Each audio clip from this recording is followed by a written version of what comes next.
It's kind of the same thing what Scott was just talking about there. They're big up front. How do you kind of go about attacking that, and what have you seen, from them defensively? Yeah, they're a talented defense. They have playmakers on all three levels. Their D line is big. Front will be the biggest front that we've played this year, and really physical up front. The linebackers are fast and mobile, run and hit and tackle well. And then on the back end, all those guys are returning, or most of those guys are returning starters, at least the top four guys, and have played a lot of ball games and are good players. So they've got playmakers at every level, and it's going to be a great challenge. Our guys are excited, for first home game, and really looking forward to this challenge this week. Yeah, Malik is such a good runner, top running quarterback in the country last year. Are there a certain number of plays that you're comfortable having him run, and what percentage of the time that he runs, is it a called run, or is it just him making a play? Great question. So, to your first question, he is such a dynamic runner that we want to allow him to be able to use his legs, and he wants to run. I mean, he's one of those guys that he knows that he's a difference maker, he's a playmaker, and we didn't do that enough in the first game, and so we came back, and that was one of the adjustments that we made, and he wanted to make that adjustment, and he reached out to me and said that. And so, as a coach, you always, want to limit the hits on your quarterback, but I think he does a great job. I mean, he's one of those guys, he has a knack for making guys miss, not always taking big hits, knowing when to get in, get down, get out of bounds. And so really, it really depends on the flow of the game, as far as the number of called runs for him, because he's obviously going to have the off script, off schedule scramble runs, as well. So, you don't have to call a ton of Q runs. He's going to get his carries. Lance, obviously the offense did take a step forward against UCF, but it had a handful of opportunities and drives derailed by untimely penalties. Why do you think, at least through the first two games of the year, that there's been an abundance of penalties called really on both sides of the ball? Yeah, one, our guys answered the bell and answered the challenge that Coach Sack gave the team, which was to play hard, play with more sense of urgency, and more fight. And so I thought offensively our guys did that. We played hard, played with great sense of urgency, and that part was good. There were some positives. But still a lot to clean up. Right now we're not great on third down. We're not great at converting touchdowns in the red zone.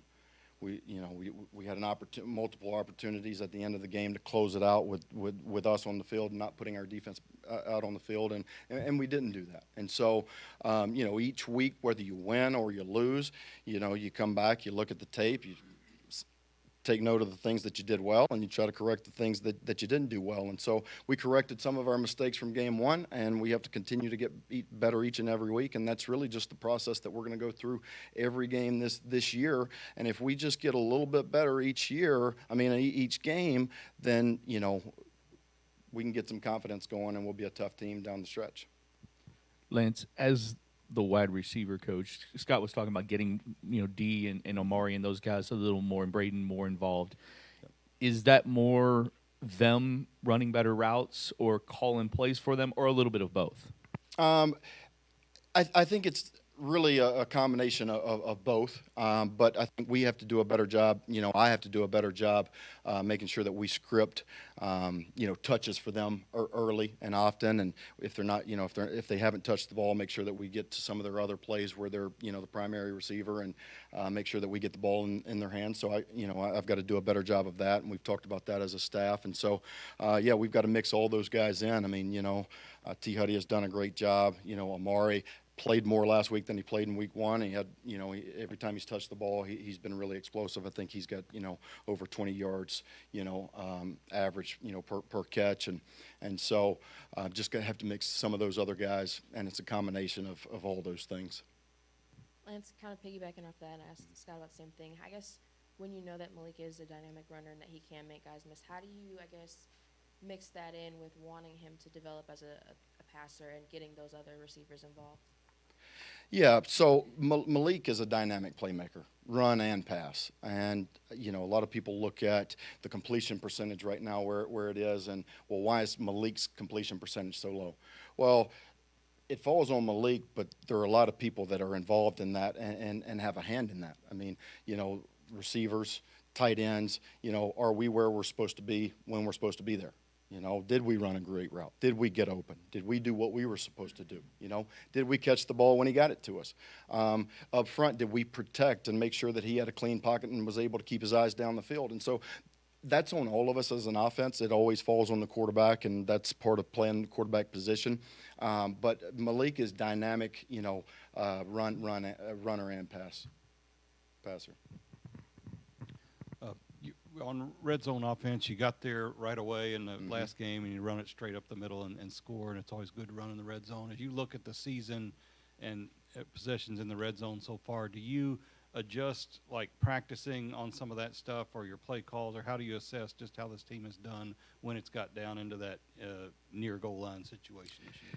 Yeah, I think one of the biggest things that we've done in the red zone that has hurt us is the self-inflicted wounds that I talked about last week.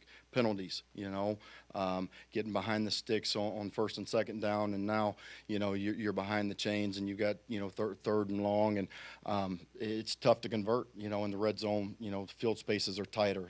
There's not as much room to spread the defense out, and so we have to do a better job of staying on track and staying on schedule. And then from a scripting, from a weekly standpoint, we've looked at adding. We actually added some red zone periods to make sure that we get some extra reps at those, and really went back and looked at training camp in spring. What were the things that we did really, really well that we know inside and out, and try to get more of those base core concepts run and repped. Back to wide receivers for a minute. How gratifying is it as a coach, and how do you let your player know that when they make a great downfield block like Tyler Hudson did on Malik's touchdown? Yeah, I've always said this. I get more excited when receivers make blocks down the field, especially like the one T. Huddy did, than catching a great pass down the field for a touchdown, or a Sports Center play a big play downfield. That's what we're supposed to do, is make a play when the ball's in the air. I think a lot of receivers don't have that mentality to want to block and want to be physical, because to me, blocking, from a receiver standpoint, it's about want to. Do you have that attitude and want to and willingness to go in there and block, even though you're not getting the ball? Thanks, guys.